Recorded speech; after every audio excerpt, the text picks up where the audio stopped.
Bismillahirrahmanirrahim. Salam alaikum wa rahmatullah, mes chers élèves de baccalauréat. Aujourd'hui, on va voir un exercice concernant la fonction réciproque et on va s'intéresser à calculer le nombre dérivé d'une fonction réciproque. Donc, vous avez l'exercice devant vous, soit f une fonction définie sur l'intervalle i égale 1 plus infini par f de x égale x puissance 3 moins 3x moins 3. Faites pause, essayez de faire l'exercice et après on va voir la correction.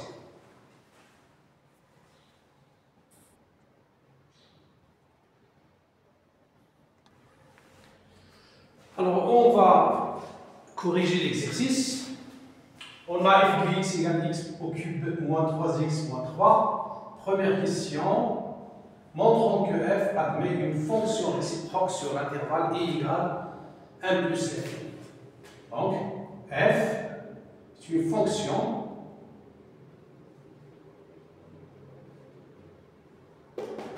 définie sur l'intervalle i égale 1 plus l'infini. Première chose, vous avez f est une fonction polynôme. Donc, f est continue sur i. F est continue sur l'intervalle i car f est une fonction polynôme.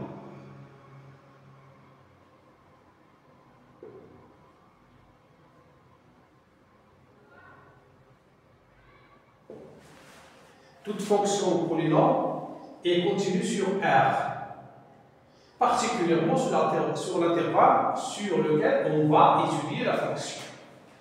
Deuxièmement, on a f est dérivable sur i.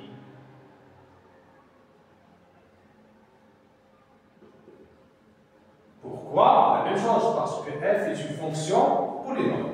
Donc f est dérivable sur i et on a f' de x est égal à x au cube moins 3x moins 3' qui est égal à la dérivée de x au cube c'est 3x au carré, la dérivée de 3x c'est moins 3, la dérivée de moins 3 c'est 0. Qu'on peut écrire aussi qui est égal à 3 facteurs de x au carré moins 1. Donc f de x, f' de x égale 3 facteurs de x au carré moins 1. Voyons, puisque f est dérivable et on a f' de x, on va essayer de chercher la monotonie de f. On a x appartient à l'intervalle 1 plus l'infini. Ce qui implique que x est supérieur ou égal à 1. Ce qui implique que x au carré est supérieur ou égal à 1 au carré qui est égal à 1. Ce qui implique que x au carré moins 1 est supérieur ou égal à 1 moins 1, c'est 0. Ce qui implique 3 facteurs de x au carré moins 1 est supérieur ou égal à 3 fois 0, c'est 0. Ce qui implique f' de x est supérieur ou égal à 0 sur l'intervalle i. N'oubliez pas, sur i. I est égal à 1 plus l'infini, là. Donc, f' de x est supérieur ou égal à 0, ça veut dire que f est strictement croissante.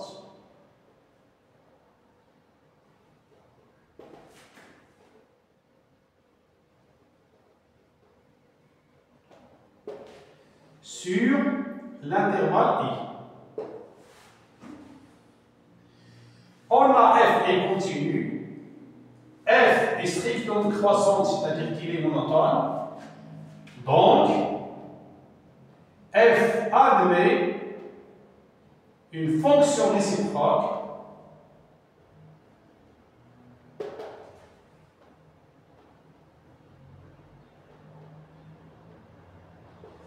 f-1 définie sur l'intervalle j qui est égal à f de i. Donc on va essayer de déterminer l'intervalle J. On a dit que J est égal à f de I, qui est égal donc f de l'intervalle 1 plus l'infini. On a vu que f est strictement croissante, donc il est égal à f de 1, limite, lorsqu'x tend vers plus l'infini de f de x. On va ici calculer f de 1 et de calculer la limite en plus l'infini, et on trouve que f de 1 est égal moins 3 fois 1 c'est moins 3, moins 3 moins 3 c'est moins 6, et 1 moins 6 c'est moins 5. Donc, moins 5. Limite lorsqu'x tend vers plus l'infini de f de x, c'est un polynôme, donc c'est la limite en plus l'infini de x au sens 3, c'est plus l'infini. Donc l'intervalle j est égal à moins 5 plus l'infini. On peut créer maintenant que la fonction f-1 est définie de l'intervalle j vers l'intervalle i. J c'est moins 5 plus l'infini et i est égal à 1 plus l'infini. Voilà pour la première question. Essayons maintenant de faire la deuxième question. Deuxième question, on va montrer que l'équation f de x égale 0 admet une solution unique sur l'intervalle de 3. Alors, on a f est continu sur l'intervalle i, et en particulier sur l'intervalle de 3.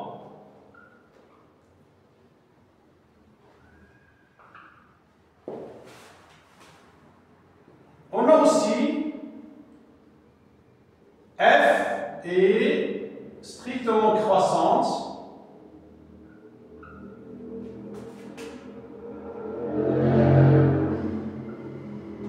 sur l'intervalle i, donc croissance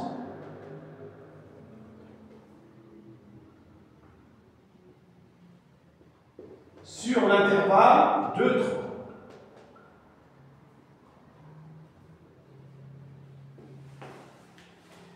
Ensuite, on a f de 2 est égal à 2 au cube moins 3 fois 3 moins 3, qui est égal à 2 au cube c'est 8,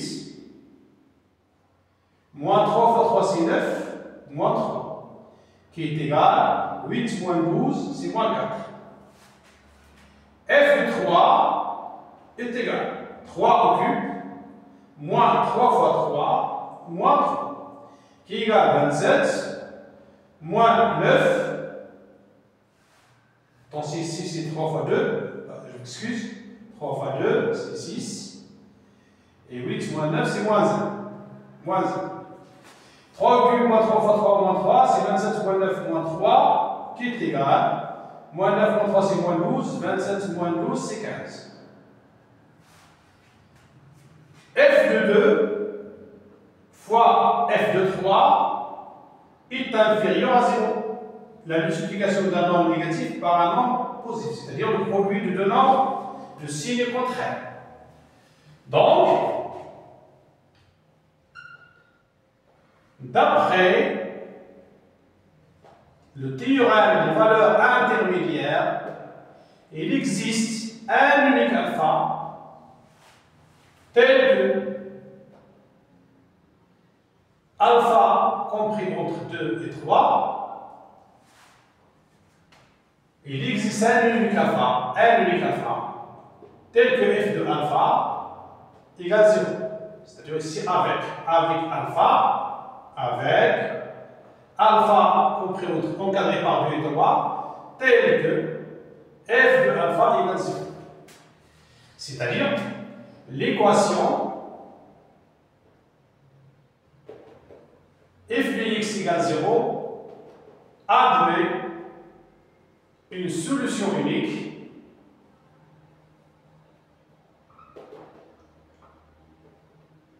sur l'intervalle de 3. Et cette solution, c'est alpha. S égale l'élément alpha. Maintenant, on va déterminer le signe de la fonction f. Alors, pour le nombre x qui appartient à l'intervalle 1 alpha, on a f de x est encadré par les nombres 1 et alpha. D'abord x, ça va. On va écrire étape par étape. Donc le nombre x comprend 1 et alpha. Parce que x appartient à alpha. Et on a f en croissance. Donc f de x est inférieur ou égal à f de alpha. Et puisque f de alpha égale 0, on a vu ici, ça veut dire que f de x est inférieur ou égal à 0. Pour x appartient, ça veut dire f de x inférieur à 0, c'est f négatif. Pour x appartient à l'intervalle alpha plus l'infini, alors on a x supérieur ou égal à alpha, donc on a f croissance. Ça veut dire que f de x est supérieur ou égal à f de alpha, et on a vu que f de alpha est égal à 0, donc f de x est supérieur ou égal à 0. Sur l'intervalle à alpha, f de est négatif. Sur l'intervalle alpha plus l'infini, f est positif.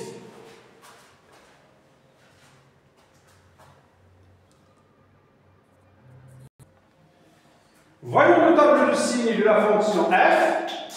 On a dit f est défini sur l'intervalle i de 1 plus l'infini.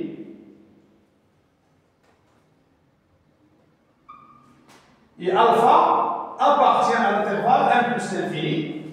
Et on a vu que f de alpha égale 0.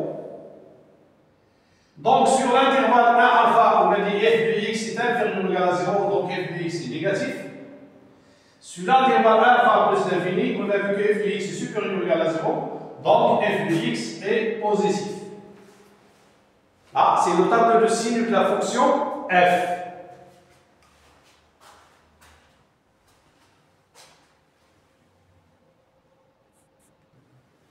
Question 3. L'objectif de cette question est de calculer le nombre dérivé d'une fonction réciproque et de voir quand est-ce que f-1 est dérivable en un point. Pour nous ici, c'est 0. Donc, il faut commencer par quelque chose qu'on a déjà vu. On a déjà vu que, alors on a f de alpha égale 0, ce qui est équivalent à f moins 1 de 0 est égal à alpha. F de alpha est égal à 0, équivalent f moins 1 de 0 est égal à alpha. De plus, on a f' de x est égal à 3 facteur de x au carré moins 1. Donc, on va calculer f' de alpha. F' de alpha est égal à 3 facteurs de alpha au carré moins 1. Pour que f moins 1 soit dérivable en 0, il faut que f' de alpha soit différent de 0. Et c'est ce qu'on va voir. Sachant que alpha appartient à l'intervalle de 3, ce qui implique que alpha est compris entre 2 et 3. On va calculer le carré, alpha au carré est compris entre 2 au carré c'est 4 et 3 au carré c'est 9. Alpha au carré moins 1, alpha au carré moins 1 est compris entre 4 moins 1 c'est 3 et 9 moins 1 c'est 8. 3 facteurs de alpha au carré moins 1 est compris entre 3 fois 3 c'est 9 et 3 fois 8 c'est 24. Alors remarquez que ce nombre-là est supérieur à 9. Donc, 3 facteurs de alpha au carré moins 1 est différent de 0. Ça veut dire que f' de alpha est différent de 0. Et c'est ce qui nous intéresse. F' de alpha est différent de 0. Donc, résultat, f moins 1 est dérivable en 0.